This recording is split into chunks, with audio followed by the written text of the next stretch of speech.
Igreja Cristo é Vida, a sua cidade refúgio. Mas vamos direto à Bíblia, vamos direto ouvir o que Deus tem a falar conosco nessa manhã memorável de domingo. Olha, vamos lá para o Velho Testamento, em 1 de Samuel, capítulo 4, versículo 1 em diante, e o tema da mensagem desta manhã é a derrota dos deuses. A derrota dos deuses. 1 de Samuel, capítulo 4, versículo 1 em diante. Então acompanhe a leitura, por favor, do texto sagrado. Veio a palavra de Samuel a todo Israel. Israel saiu a peleja contra os filisteus e se acampou junto a Ebenezer. E os filisteus se acamparam junto a Afeca. Dispuseram-se os filisteus em ordem de batalha para sair de encontro a Israel. E travada a peleja, Israel foi derrotado pelos filisteus, e estes mataram no campo aberto cerca de 4.000 homens. Voltando o povo ao arraial, disseram aos anciãos de Israel: por que nos feriu o Senhor hoje diante dos filisteus? Tragamos de Siló a arca da aliança do Senhor, para que venha no meio de nós e nos livre das mãos de nossos inimigos. Mandou, pois, o povo trazer de Siló a arca do Senhor dos Exércitos, entronizado entre os querubins. Os dois filhos de Eli, Ofni e Finéias, estavam ali com a arca da aliança de Deus. Vamos orar para que o Espírito Santo fale ao nosso espírito nesta manhã. Oremos ao nosso Deus agora. Às vezes calo para ouvir a voz de Deus, então medito para ouvir a sua voz. Qual sutileza tocas no meu coração, e grande paz passo a sentir, sinto emoção. Ouvir tua voz quando me exortas, se é preciso. Ouvir tua voz quando me diz que sou contigo. Ouvir tua voz quando me ensinas o que preciso, me faz sentir cada vez mais que sou teu filho. Ah, Senhor Jesus Cristo, e eu graças te dou, meu Pai, porque aqui nós temos ouvido a tua voz. Aqui nós não temos ouvido a voz do homem. Aqui não temos ouvido a voz das vãs filosofias, a voz do misticismo. Aqui nós não temos ouvido a voz do paganismo, das vãs filosofias. Não. Aqui nós temos ouvido a tua voz. E o Senhor disse: as minhas ovelhas ouvem a minha voz. Nós sabemos quando é o Senhor que está falando. Hoje nós sabemos discernir, no meio de muitos tipos de vozes que há nesse mundo, aquela voz única, que é a voz do nosso Deus. Aquela voz que nós já ouvimos quando nós existíamos com o Senhor em espírito no concílio eterno, na eternidade passada, quando o Senhor nos criou nos céus, a tua imagem, a tua semelhança, e ali nós ouvimos a tua voz. O pecado de Adão nos matou, mas quando o Senhor nos deu vida outra vez, e nós ouvimos a tua voz nos soou como aquela voz familiar. Aquela sensação de que de alguma forma, de alguma maneira, nós já tínhamos ouvido essas coisas. Por isso que nós somos pessoas privilegiadas, Senhor. E queremos, nessa manhã, que o Senhor fale mais uma vez conosco. Fala com o teu povo, com a tua igreja, os teus pequeninos, os teus escolhidos, as ovelhas do teu rebanho, o povo que é propriedade exclusiva do Senhor, o povo que não pertence a ninguém nesse mundo, somente a ti. Fala através de mim, o teu pastor, o teu servo. Usa-me, Senhor, mais uma vez nessa manhã. Dá-me a capacidade, a inspiração, dá-me o discernimento, para que eu possa explanar a tua palavra, mas proclamar a tua palavra com verdade absoluta. E que a tua palavra pregada traga maturidade espiritual para a tua igreja, traga cura, traga libertação, que ela seja como um bálsamo de vida, uma fonte inesgotável de paz, e que o teu nome, ó Deus, seja glorificado.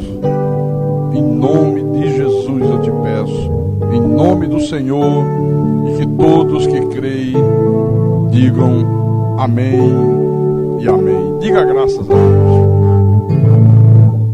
Meus irmãos amados, minhas irmãs em Cristo, esse texto que eu li na abertura da mensagem, esse texto, ele fala de um período que foi um dos períodos mais tristes da história do povo de Israel.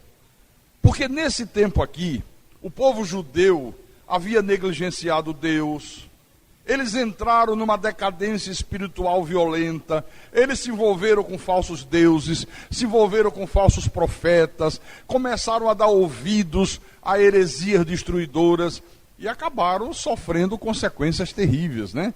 Como acontece até hoje, quando um filho de Deus envereda por esse tipo de caminho aqui. Agora, pasmem, veja a insensatez dessa gente. Mesmo estando vivendo numa situação espiritual de completa decadência, eles tomaram a decisão de se livrar de uma vez por todas dos filisteus, que eram os inimigos mais tradicionais de Israel. Dizendo, vamos acabar de uma vez com essa raça, vamos nos livrar de uma vez por toda dos filisteus. Aí o que eles fizeram? Eles mobilizaram um exército, desafiaram os seus inimigos filisteus para uma batalha. Houve a batalha, só que no final da batalha, a Bíblia diz aqui, o povo de Israel estava lá derrotado. 4.000 homens mortos numa batalha a céu aberto. Agora, aqui no versículo 3, eu queria que você acompanhasse aí. Voltando o povo ao arraial, disseram aos anciãos de Israel, por que nos feriu o Senhor hoje diante dos filisteus? Por que nós perdemos? Sabe, fizeram uma espécie de conselho de guerra para descobrir a causa daquela derrota. Qual foi a causa? Por que nós perdemos? Por que nós fomos tão humilhados? Aí no final, eles chegam à conclusão de que tinham sido derrotados pelos filisteus pelo fato deles terem ido para a guerra sem levarem com eles a arca de Deus, a arca do Senhor. A arca naquele tempo era símbolo da presença de Deus, mas eles não entendiam uma coisa. Simbolizava a presença de Deus, e Deus realmente se fazia presente desde que eles estivessem vivendo em obediência a Deus. Se não tivesse vivendo em obediência a Deus, era apenas uma arca, e não passava a dizer apenas um símbolo.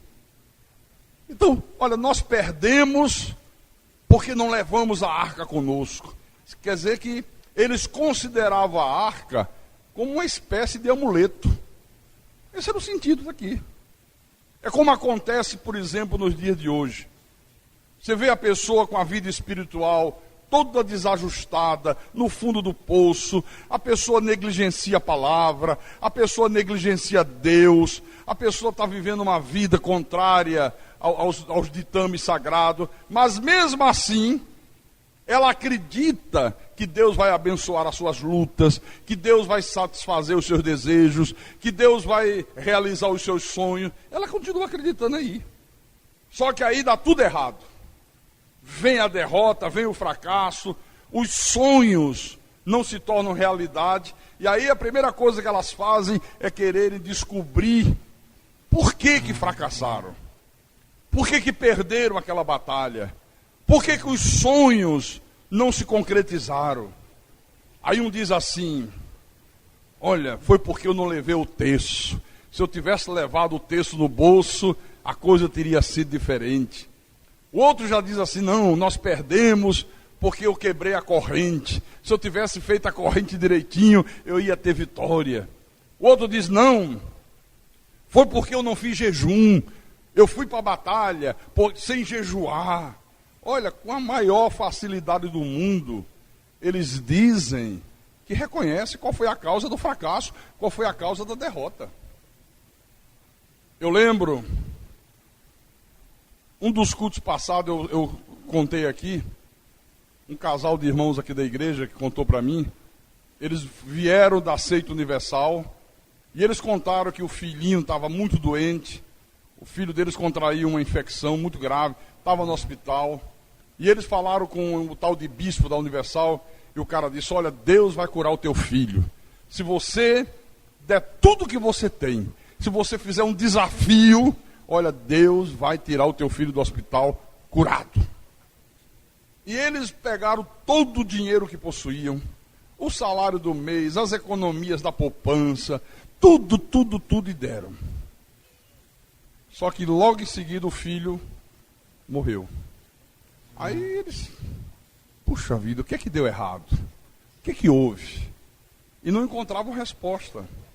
Aí diz que um dia eles, mexendo no quarto da criança, eles encontraram uma mamadeira onde eles botavam as moedinhas, né? Aqueles trocos que a gente recebe de moeda. E juntava. Esse pastor, a gente ia juntando. Mas um dia tinha uma necessidade de comprar uma fralda, comprar alguma coisa para o bebê. A gente tinha lá aquelas economiazinhas. Aí quando eu peguei aquela mamadeirazinha cheia de moeda, eu disse para minha mulher: será que foi isso? Esquecemos de dar isso para Deus. Aí corre para a Universal. Aí chega lá para o tal de bispo e diz: ó, conta a história. E o bispo, na maior cara de pau, disse: ah, eu sabia que tinha um erro. Foi por isso que Deus não abençoou. Foi por isso que Deus não curou teu filho. Foi por isso que Deus permitiu que teu filho morresse. Porque você não deu tudo para Deus. Que canalice, hein? Caso de polícia, né? Olha, nessa história aqui, se o povo de Israel levasse a palavra de Deus a sério, se eles tivessem com a vida espiritual bem estruturada, eles teriam percebido com muita facilidade que aquela derrota vergonhosa que eles sofreram para os filisteus tinha sido causada pela desobediência a Deus, pela maneira errada como eles estavam vivendo, pelo modo errado com que eles estavam se relacionando com Deus. Por quê? Olha o que Deus havia dito para eles na palavra da aliança. Abra em Deuteronômio, capítulo 28, Deuteronômio capítulo 28, versículo 14 em diante.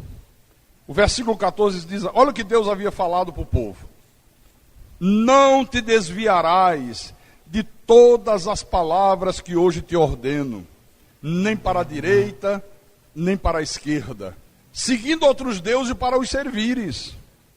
Será, porém, que se não deres ouvidos à voz do Senhor teu Deus, não cuidando em cumprir todos os seus mandamentos e os seus estatutos que hoje te ordeno, então virão todas estas maldições sobre ti e te alcançarão. Aí tem uma lista enorme de consequências, né, que sobreviriam à vida de quem fosse desobediente a Deus. Leia o versículo 25. O Senhor te fará cair diante dos teus inimigos. Por um caminho sairás contra eles, e por 7 caminhos fugirás diante deles, e serás motivo de horror para todos os reinos da terra. Você vê? Se eles tivessem um pouquinho de bom senso, teriam percebido, não, nós perdemos porque estamos em desobediência a Deus. A palavra dele diz que se nós não formos obedientes, se nós nos desviarmos da palavra, se nós não formos obedientes ao que Deus manda, nós vamos sair para enfrentar o inimigo, seremos derrotados pelo inimigo e fugiremos por 7 outros caminhos. Só que eles acharam que a causa daquela derrota, a causa daquele fracasso, era o fato deles não terem levado para a batalha a arca do Senhor. Aí disseram, vamos formar um outro exército. Só que agora nós vamos levar conosco a arca. E aí a vitória está garantida. Aí a vitória é certa. Não vamos para a batalha. Só que agora vamos levar o óleo ungido. Da outra vez nós esquecemos. Vamos para a batalha. Só que agora nós vamos primeiro botar um copo com água na frente da televisão, porque aí a coisa vai dar certo, aí vai funcionar. Vamos para a batalha, mas primeiro vamos fazer uma semana de jejum, porque com jejum a coisa vai. O jejum move a mão de Deus. Não é assim que se diz aí fora? Ou não é? Tem uma coisa aqui que me chama muita atenção nessa história, é que em nenhum momento eles procuraram saber se a batalha contra os filisteus era da vontade de Deus. Se era isso que Deus estava querendo. Se era Deus que estava inquietando para que eles fossem derrotar os inimigos. Em nenhum momento eles se preocupam com isso.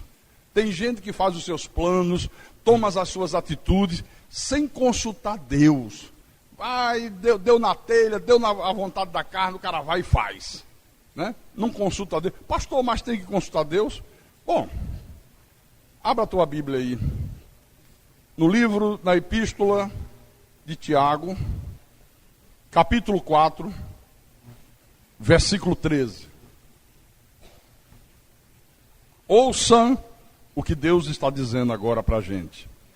Atendei agora, vós que dizeis, hoje ou amanhã iremos para a cidade tal, e lá passaremos um ano, e negociaremos, e teremos lucro. Ele poderia dizer, atendei vós agora que dizeis, hoje ou amanhã eu vou casar com fulano, vou construir família, vou ser feliz. Atendei agora vós que dizeis, eu vou me matricular numa faculdade, eu vou fazer o curso tal, vou me formar, vou ganhar dinheiro, vou ser bem sucedido. Podia dizer uma série de coisas aqui. Aí ele continua. Vós não sabeis o que sucederá amanhã, que é a vossa vida. Sois apenas como neblina que aparece por um instante e logo se vai, logo se dissipa. Em vez disso, devias dizer, se o Senhor quiser, não só viveremos, como também faremos isto ou aquilo. Agora, entretanto, vos jactais das vossas arrogantes pretensões. Toda jactância semelhante a essa é maligna. Olha, preste atenção nisso aqui. É muito fácil você perceber aqui por esse texto que aquela batalha contra os filisteus era apenas fruto das suas arrogantes pretensões.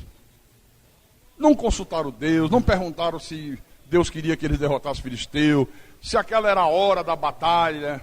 Não, vamos lá, vamos acabar com essa raça, vamos destruir todo mundo, e vamos ser vitoriosos, e vamos nos sentir bem com isso. Quer dizer que era só visando cumprir propósitos humanos. Em nenhum momento isso aqui visou glorificar Deus. Tudo que nós fazemos na nossa vida, irmão, tem que ter um propósito: glorificar o Deus Todo-Poderoso. Amém? Vamos voltar lá. 1 Samuel, capítulo 4, versículo 4 em diante. Tomaram a decisão? Não, a causa foi porque não levamos a arca. Pega a arca. Vamos para outra batalha. Forma outro exército. Agora a coisa vai dar certo.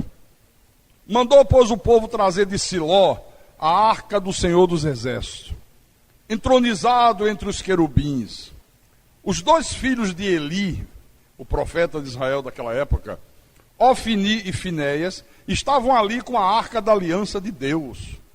Sucedeu que, vindo a arca da aliança do Senhor ao arraial, rompeu todo Israel em grandes brados e ressoou a terra. Todo mundo feliz. Chegou a arca, chegou o óleo de Israel, chegou o terço ungido do padre Cícero, né? Chegou isso, oh, agora a coisa vai, agora a coisa funciona. Versículo 6. Ouvindo os filisteus a voz do júbilo, disseram: que voz de grande júbilo é esta no arraial dos hebreus? Então souberam que a arca do Senhor era vinda ao arraial. E se atemorizaram os filisteus e disseram: os deuses vieram ao arraial. E diziam mais: ai de nós, que tal jamais sucedeu antes? Ai de nós, quem nos livrará das mãos destes grandiosos deuses? Quer dizer que eles achavam que o povo de Israel tinha também muitos deuses, grandiosos deuses. Olha, agora chegou lá uma tal de arca, agora nós estamos perdidos, agora nós estamos fritos. Até os filisteus pensavam dessa maneira. Tremendo, né? São os deuses que feriram os egípcios com toda a sorte de pragas no deserto. Quer dizer que eles conheciam a história. Sede fortes, ó filisteus, portai-vos varonilmente, para que não venhais a ser escravo dos hebreus, como eles serviram a vós outros. Portai-vos varonilmente e pelejai. Então, pelejaram os filisteus. Israel foi derrotado e cada um fugiu para a sua tenda. Foi grande a derrota, pois foram mortos de Israel 30.000 homens de pé. Foi tomada a arca de Deus e mortos os dois filhos de Eli, Ofni e Finéias. Que coisa impressionante. Reuniram outro exército, pegaram a arca, avançaram contra os inimigos, desafiaram outra vez os filisteus. Agora a primeira coisa que eu quero chamar a sua atenção aqui é o seguinte: só quem podia transportar a arca, chegar perto da arca, tocar na arca, eram os sacerdotes. Haviam regras muito bem definidas por Deus. Eles pegam a arca, escolhem dois homens, os filhos de Eli, Ofni e Finéias, e dão a esses homens a incumbência de transportar a arca. Só que Ofni e Finéias, eles eram homens perversos, eram homens cheios de erro, cheios de pecados, estavam fazendo barbaridade dentro do templo. Depois você lê a história um pouquinho atrás, que você vai ver isso aqui. Olha o tipo de gente que eles escolheram para carregar a arca. É como hoje. Quantos homens estão aí à frente de ministérios, liderando multidões, mas homens que não têm nenhuma qualificação espiritual, homens que não têm nenhum predicado moral, homens que não têm conhecimento da palavra, mas eles estão à frente se dizendo de Deus e falando em nome de Deus. É a mesma coisa disso aqui, ó. Bom, a arca estava com eles, mas Deus estava contra eles. Porque, irmãos, Deus não permite que pessoas perversas, pessoas que estão negligenciando a vida espiritual, usem Deus para alcançar os seus objetivos egoístas. Deus não permite mesmo. Não se iluda com isso. Volte um pouco atrás, no capítulo 2 desse mesmo livro, versículo 30. Eli era o sacerdote nesse tempo. Os filhos vivendo uma vida desregrada, os filhos se prostituindo dentro do templo, fazendo coisas terríveis, e ele, como pai, como sacerdote, que deveria tomar uma atitude dura, não tomou. Era como se estivesse passando a mão na cabeça dos filhos, sabe? Por isso que eu não passo a mão na cabeça dos meus filhos espirituais. Quando tem que exortar, eu exorto. Quando tem que dar duro, eu dou duro. Porque senão quem vai pagar o preço sou eu. Olha o que aconteceu. Portanto, estou lendo o versículo 30. Diz o Senhor, Deus de Israel: na verdade dissera eu que a tua casa e a casa de teu pai andariam diante de mim perpetuamente.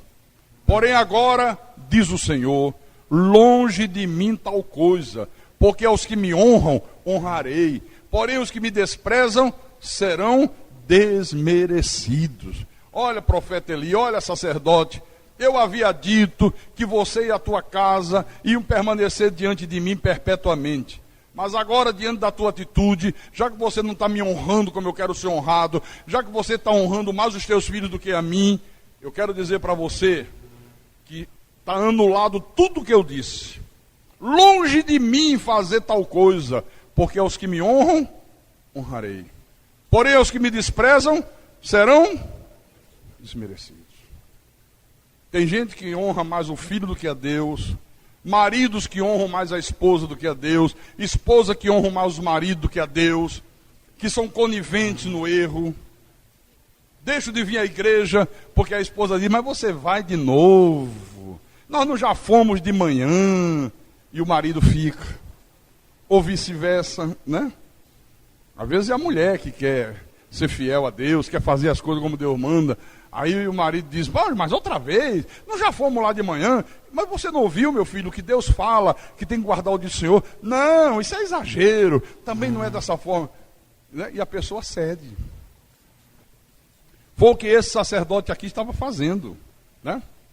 Agora, segura aí mais um pouco e abra no livro de João, capítulo 15, João capítulo 15,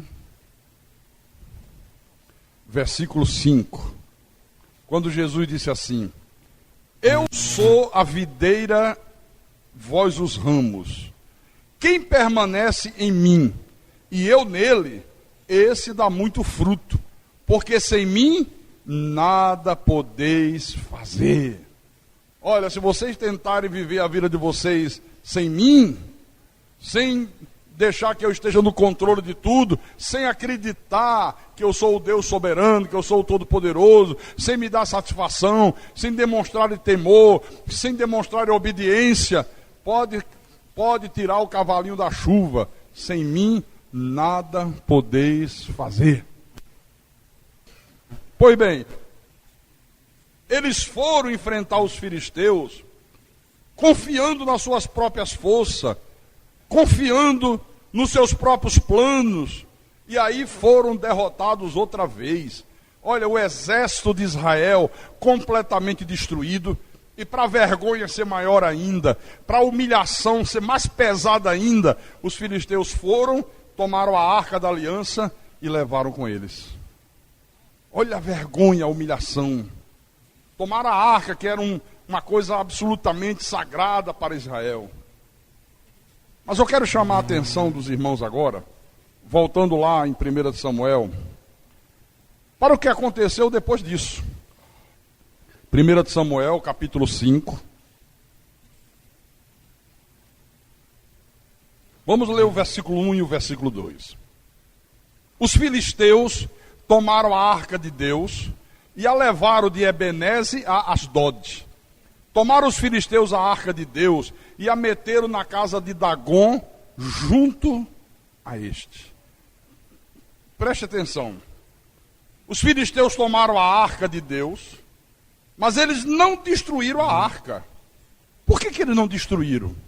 Porque o normal naquela época era quando você tomava alguma coisa do inimigo, você destruía tudo. Até uma cidade, quando era conquistada, eles destruíam a cidade e construíam outra em cima dos monturos. Por isso que hoje, quando você vê as escavações de Israel, aí cava, descobre uma cidade. Aí cava, tem outra cidade embaixo, que era uma tradição dessa época aqui. Mas eles não destruíram a arca. Sabe por que eles não destruíram? Porque eles imaginaram que a arca era uma coisa muito valiosa. Eles disseram: puxa, isso aqui deve ser uma coisa muito preciosa. Afinal de contas, esses israelitas aí já tiveram muitas vitórias. Essa arca é uma coisa tremenda. Quem sabe daqui por diante ela possa nos servir de ajuda. Quem sabe daqui por diante ela nos seja de grande valia. Por isso que eles levaram a arca e colocaram no templo do deus Dagon, que era o principal deus dos filisteus. Bota lá dentro do templo de Dagon. Quer dizer que eles imaginaram que o Deus Todo-Poderoso, que o Deus Criador dos céus e da terra, estava dentro daquela arca de madeira. Eles imaginaram que era mais um Deus. Bom, agora nós capturamos o Deus dele, agora Deus está sob o nosso poder. Quem sabe ele possa nos servir nos momentos de necessidade. Tudo parecia perfeito, tudo parecia maravilhoso. A partir de agora, a única coisa que eles tinham que fazer era viver a vida com alegria, com celebrações, né? Celebrando a vitória. Agora estamos por cima da carne seca, agora está tudo correndo às mil maravilhas. Só que no dia seguinte, acontece algo inusitado. Leia, por favor, o versículo 3. Olha o que acontece no dia seguinte.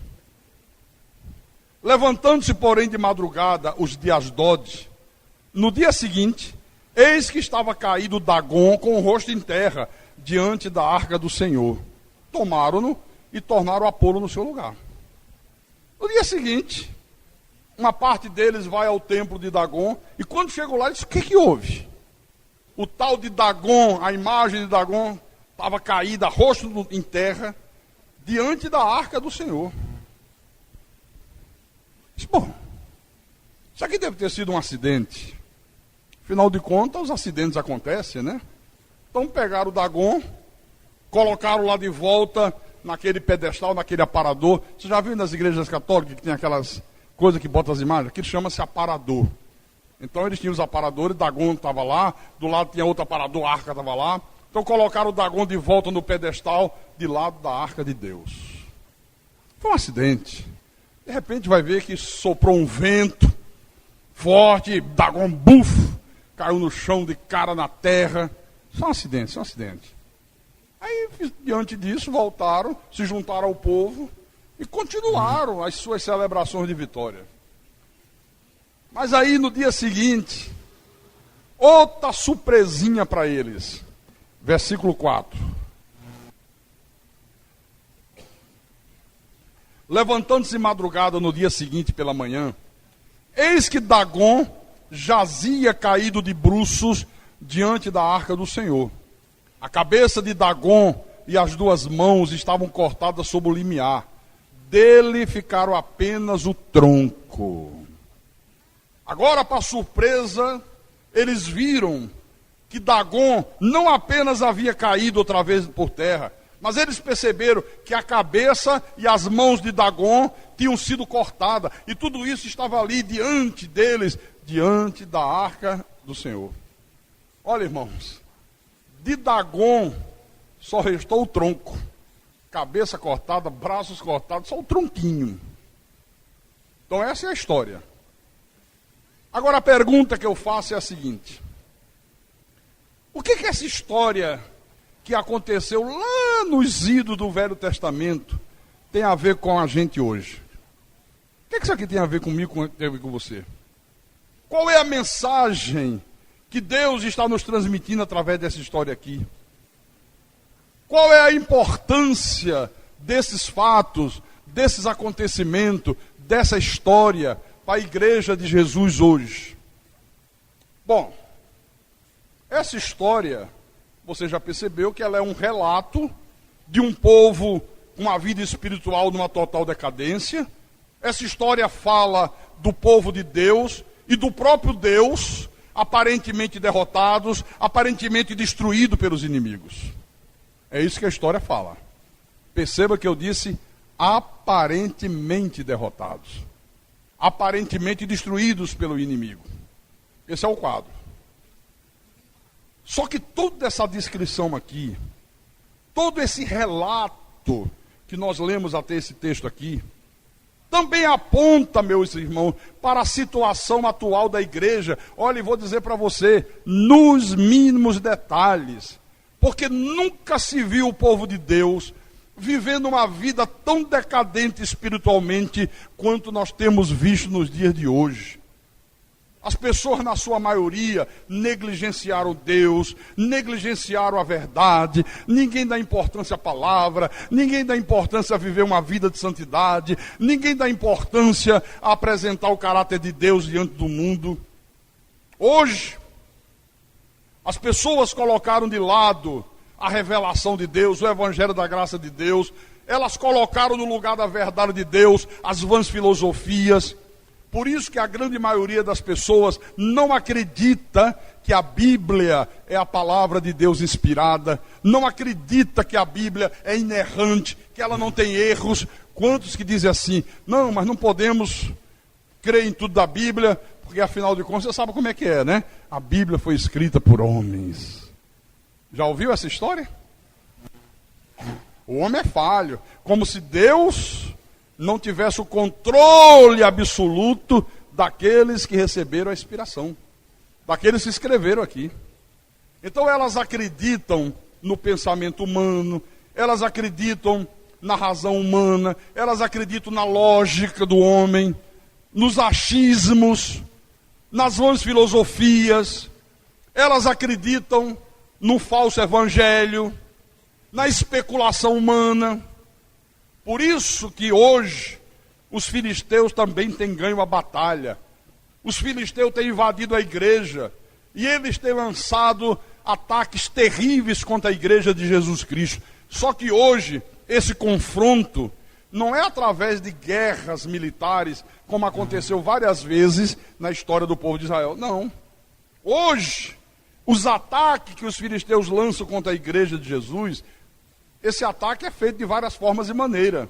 Eu falei ainda há pouco, acabei de dizer, por exemplo, através da introdução na igreja de vãs filosofias.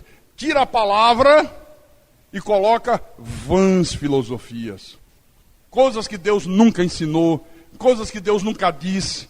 Então aí as pessoas crendo e seguindo aquilo, sabe, isso é a obra dos filisteus. Isso é ataque dos filisteus contra a igreja de Jesus Cristo. Paulo alertou sobre isso. Segura um pouco aí 1 Samuel.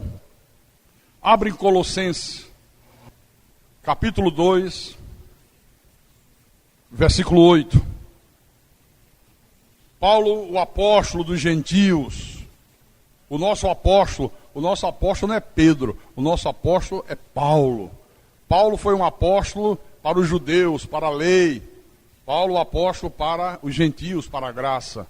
E ele diz à igreja: cuidado que ninguém vos venha enredar com sua filosofia e vãs sutilezas, conforme a tradição dos homens, conforme os rudimentos do mundo, e não segundo Cristo. Então, um dos ataques que os filisteus têm lançado contra a igreja é isso aqui, ó. É introduzir dentro da igreja as suas filosofias humanas. Isso eles fazem com muita sutileza, a tradição dos homens, os rudimentos do mundo, e as pessoas passam a viver segundo essas coisas e não segundo Cristo. Quer ver um exemplo? Onde está na Bíblia que a pessoa tem que aceitar Jesus? Tem que atender um apelo? Hã? Lugar nenhum. A Bíblia diz o contrário. Não fostes vós que me escolheste, eu escolhi a vocês. A Bíblia diz que o homem, ele nasce morto em delitos e pecados, e é Deus que lhe dá vida. Mas quase que 99% das igrejas usa esse artifício, né? Do apelo. Quem quer aceitar Jesus? Onde está na Bíblia que tem que fazer um culto para buscar o Espírito Santo? Mas as igrejas pentecostais fazem isso. Olha, domingo é o dia de culto para buscar o Espírito Santo. Olha, se você não foi batizado ainda, domingo nós vamos fazer uma busca. Aí chega uma hora, chama as pessoas para frente do altar e diz: vamos lá, ore que eu vou orar. Senhor, batiza esse povo. Vai batizando, vai batizando, vai batizando. E aí, se a pessoa começar a enrolar a língua e falar umas palavras estranhas, desconexas, aí diz: foi batizado. Aí todo mundo diz: aleluia, aleluia, aleluia. Aí tem gente vivendo nesses ambientes e diz assim: puxa vida, Eu estou há 30 anos aqui e Jesus nunca me batizou com o Espírito Santo. Você sabe que uma pessoa está 30 anos dentro de um lugar chamado igreja e achar que Jesus nunca batizou com o Espírito Santo? Que tristeza! A Bíblia diz que o batismo com o Espírito Santo, ele acontece na vida de todo filho de Deus, Efésios 1,13. No momento que ele ouve a palavra da verdade, o evangelho da sua salvação, ele crê porque Deus lhe imputa o dom da fé, e ele naquele momento ele é selado, batizado, ungido com o Santo Espírito da promessa. Toda pessoa que é de Deus, todo filho de Deus tem o Espírito Santo desde o momento que ele ouve a palavra e crê. Não existe uma categoria de crentes especiais. Olha, aquele grupo ali são os irmãos ungidos, os irmãos batizados com o Espírito Santo. Esse grupo aqui, coitadinhos, ainda estão correndo atrás. Não sei por que Deus não os abençoa ainda. Eu não sei por que Deus deu o Espírito Santo a esse e deu aquele. Ai, que pena. Olha a frustração que isso causa. Paulo diz, ninguém pode dizer que Jesus é o Senhor se não for pelo Espírito. Ninguém pode reconhecer Jesus como o Senhor, o Criador dos céus e da terra. Por isso que a maioria da igreja não reconhece Jesus como Senhor. Diz que Jesus é a segunda pessoa da Trindade. Ele não é a segunda pessoa de Trindade, porcaria nenhuma. Ele é o Senhor, Ele é o Criador dos céus e da terra. Ele é o único e soberano Deus. Aleluia.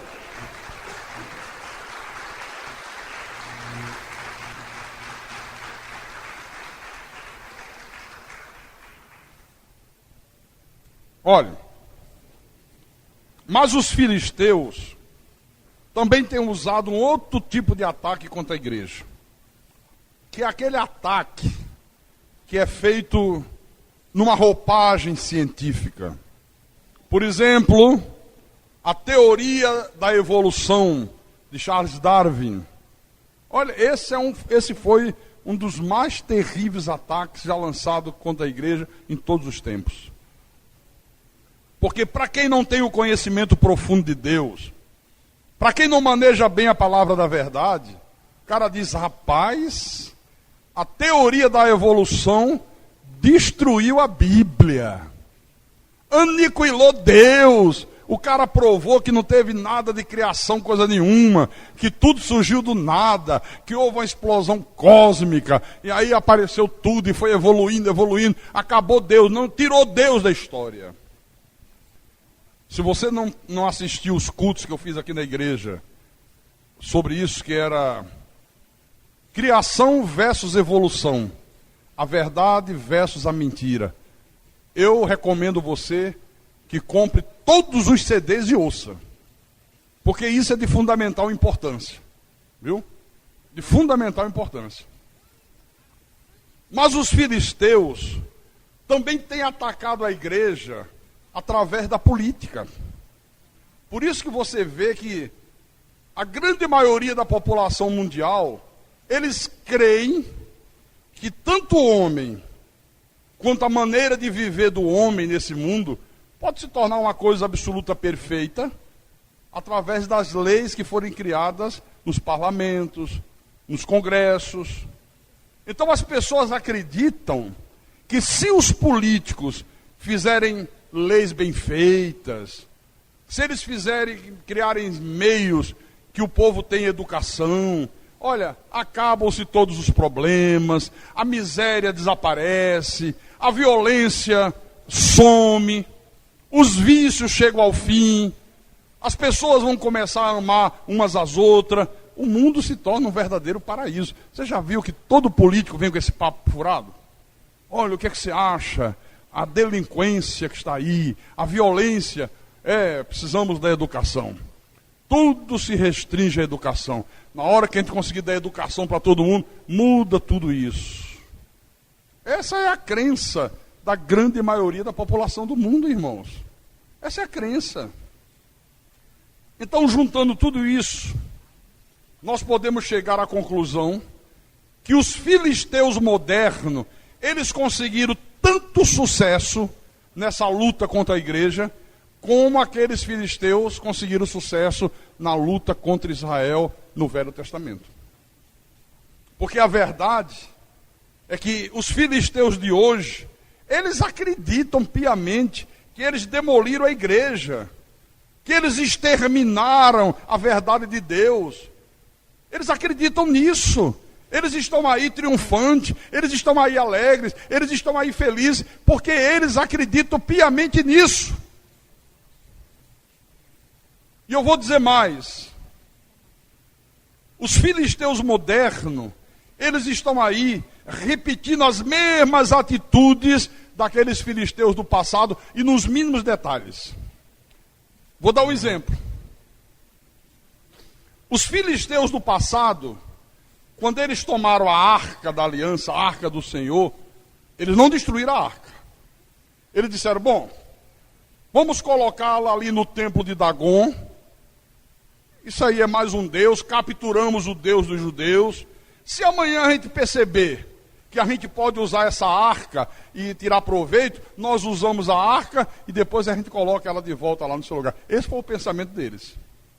Então, eles colocaram a arca no meio dos deuses dele, acharam que era mais um Deus, mas não destruíram a arca. Os filisteus de hoje, irmãos, eles têm feito exatamente a mesma coisa. Você vê que o homem moderno, ele não crê em Deus, ele não acredita na palavra de Deus, mas você percebe que, mesmo não crendo em Deus, mesmo não acreditando na palavra, ele não acaba totalmente com Deus. Ele não despreza Deus inteiramente. Quer dizer, eles fazem hoje o que os filisteus fizeram no passado. O sujeito quer fazer uso de Deus, o sujeito quer fazer uso da Bíblia, quando aquilo convém aos seus interesses, quando aquilo convém aos seus propósitos. Olha, isso acontece tanto com os que estão fora da igreja, como os que estão dentro da igreja. Tem muito fariseu dentro da igreja. Por isso que Jesus disse que haveria o joio no meio do trigo. Os de fora. Tem gente que nunca foi a um lugar de culto. Nunca olhou para a Bíblia, nem de relance. Mas na hora que o sujeito resolve se casar, ele não abre mão de casar num templo. Ele quer se casar numa igreja. Já observaram isso? Quando morre alguém da família, mesmo que ele nunca tenha colocado os pés dentro de um templo, mesmo que ele nunca tenha dado ouvidos a Deus, mesmo que ele nunca tenha lido a Bíblia, mas eles não abrem mão que se realize uma cerimônia religiosa no funeral daquela pessoa. Ou estou falando alguma bobagem? Nunca colocaram os pés dentro de um templo, nunca abriram a Bíblia nem por curiosidade. Mas quando eles estão acometidos de uma doença grave, como eles gostam que os cristãos orem por ele, né? É ou não é? Pede orações, olha, o Brasil inteiro está orando por mim, estou muito sensibilizado, ore a Deus, isso, ore a Deus. Na hora das aflições da vida, eles clamam a Deus, eles pedem a ajuda de Deus, mesmo nunca tendo colocado os pés dentro de um templo, mesmo nunca tendo olhado para a Bíblia, nem por curiosidade. Então, eles não creem em Deus, eles não creem na verdade da Bíblia, mas eles imaginam que deixaram Deus jogado em algum lugar, onde na hora que eles julgarem conveniente, na hora que eles acharem que precisam, eles apanham lá Deus, naquele fundo de porão que eles colocaram, usam Deus e depois colocam Deus de volta lá, até outra hora que eles venham a precisar de Deus. É isso que eles imaginam de Deus. Os que estão dentro dos templos, na sua grande maioria, a exemplo dos que estão lá fora, fazem a mesma coisa. Prestam um culto hipócrita a Deus, um culto de lábios, um culto só de palavras, um respeito falso, um temor fingido. E eles nem se apercebem que na realidade não estão prestando culto nenhum a Deus, porque Deus não recebe o culto deles. Nem se dão conta disso. Jesus foi muito duro com essa gente. Abra em Marcos, capítulo 7. Marcos, capítulo 7. Versículo 1. Ora, reuniram-se a Jesus os fariseus e alguns escribas vindo de Jerusalém. Olha, eles se reuniram a Jesus. Foram ficar lá no meio da turma. Foram ficar lá perto. E vendo que alguns dos discípulos dele comiam o pão com as mãos impuras, isto é, por lavar, pois os fariseus e todos os judeus, observando a tradição dos anciãos, não comem sem lavar cuidadosamente as mãos. Quando voltam da praça, não comem sem se aspergirem. E há muitas outras coisas que receberam para observar, como a lavagem de copos, jarros e vasos de metal e cama. Deixa eu explicar. Isso aqui não estava nas escrituras. Mas os anciãos criaram uma tradição que dizia, olha, quem é de Deus, quando vai sentar-se à mesa, tem que primeiro lavar as mãos das impurezas. Aí colocavam uma bacia, tipo assim, uma água benta, uma água ungida. Aí se você não lavar nessa água, as mãos estão impuras, não pode comer. Isso aí é uma afronta a Deus. Quando você volta da rua, você tem que pegar essa águazinha aqui ungida e se aspergir com ela, lançar ela para tirar todo o mal que está sobre você. Aí se aproximaram de Jesus e viram que os discípulos não faziam isso. Não faziam, não se prestavam para essa palhaçada. E aí interpelaram Jesus, versículo 5. Por que não andam os teus discípulos de conformidade com a tradição dos anciãos, mas comem com as mãos por lavar? Por que os teus discípulos não vivem de acordo com a nossa tradição? Quer dizer, por que os teus discípulos, não disseram assim, por que os teus discípulos não vivem de acordo com a Bíblia? Não, não era de acordo com a Bíblia, era de acordo com a tradição. Vamos trazer isso para hoje. Por que esse povo da Cristo é Vida não vive de acordo com a tradição da igreja evangélica? Por que as mulheres da Cristo é Vida usam calça comprida? Não pode. A tradição dos anciãos diz que mulher de Deus só de saia arrastando no chão igual uma cigana. E o cabelo bem grande, batendo na bunda.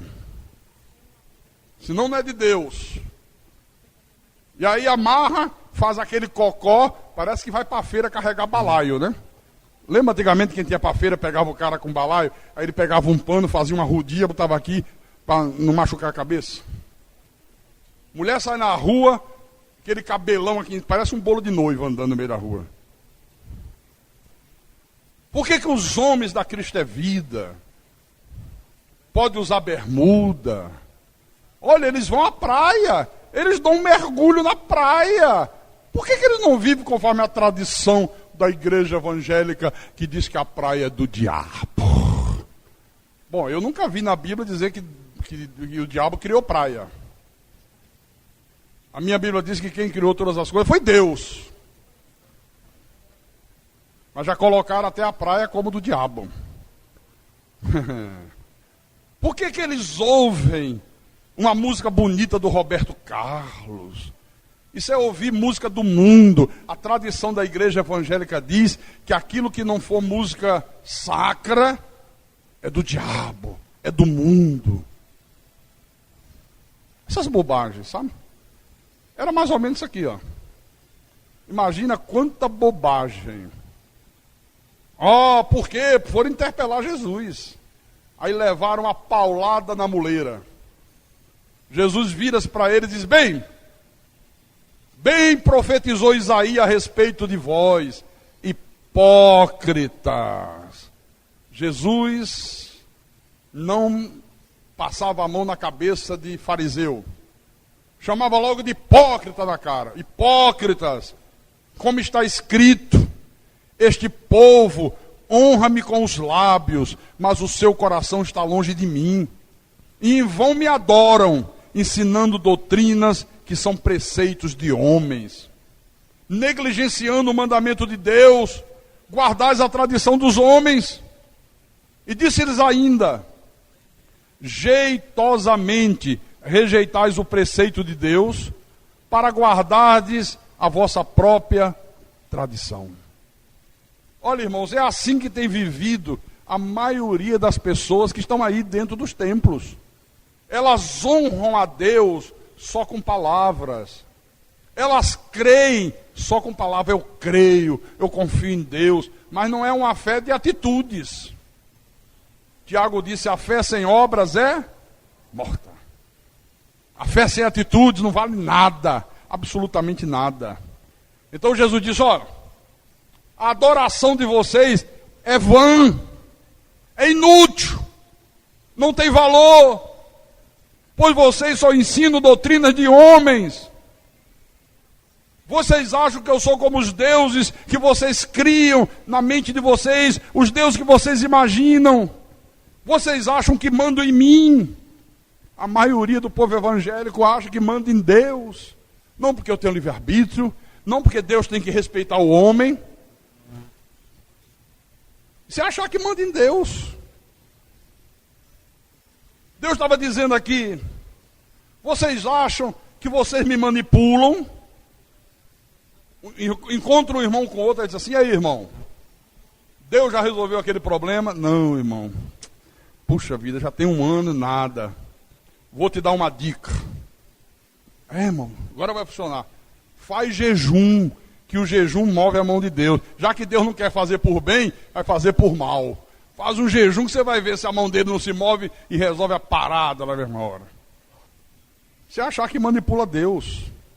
Vocês acham que eu estou numa imagem de gesso, que eu estou num saquinho de sal, que eu estou num óleo que o picareta lá disse que está ungido. Vocês acham que eu estou numa rosa. Vocês acham que eu estou num copo com água que o cara manda colocar diante da televisão. E Deus estava dizendo: vocês têm criado muitos deuses, mas eu tenho derrotado todos eles. Assim como eu fiz com Dagon, o deus dos filisteus, eu tenho feito com os deuses de vocês. Assim como eu fiz com o Dagon, eu fiz ele cair do pedestal, quebrar a cabeça, quebrar os braços e ficar ali, só aquela coisa, assim, aquele tronco. Eu tenho feito a mesma coisa com os deuses de vocês. Agora a pergunta que eu faço é o seguinte: quais são os deuses que os homens têm criado e que Deus os tem derrotado ao longo dos séculos? Isso é curioso, não é? Quais são os deuses que os homens criam e que Deus tem derrotado? E os homens continuam criando e Deus continua derrotando. São muitos, muitos, muitos, muitos, muitos, muitos. Eu vou revelar a vocês alguns desses deuses e você vai ficar pasmo. Mas eu vou revelar isso no culto da noite. Logo mais às 18 horas.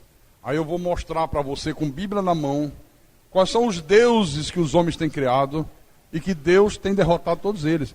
Para você não, de repente, não ser surpreendido. Para você, de repente, não estar colocando a sua fé em Deus estranho, sem saber. Ai, meu Deus do céu, eu não sabia que isso aqui era um Deus. Pois é. Você vai saber isso logo mais à noite. O nosso Deus é um Deus que derrota deuses, porque Ele é o único e soberano Deus. O nosso Deus não é um amuleto. Não é como na macumba, que o cara diz: leve esse breve, enrola uma folha, vai faz uma trouxinha e diz que quem já frequentou macumba sabe o que eu estou dizendo, né? Ó, isso aqui é um breve, é uma proteção. Aí você bota aquilo no bolso, na carteira e acha que está protegido.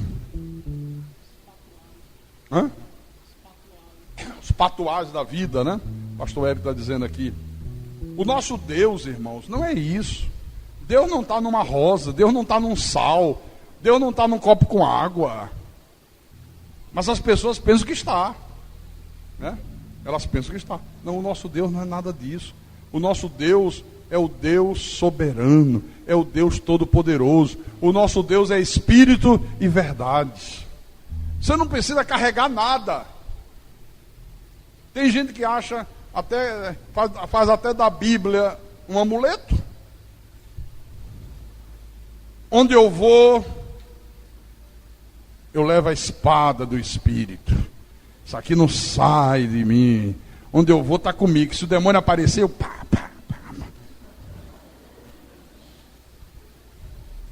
Isso aqui nem é amuleto não, querido. Claro, é bom levar a Bíblia. Eu também. Quase sempre onde eu vou, a Bíblia vai comigo. Mas de repente eu vou ali no centro, vou fazer algum pagamento no banco, vou no comércio, eu não levo a Bíblia, né? Mas a espada do Espírito está comigo, porque a palavra está aqui dentro, ó. Aonde eu vou, a espada do Espírito está comigo, em nome de Jesus Cristo. Não é livro.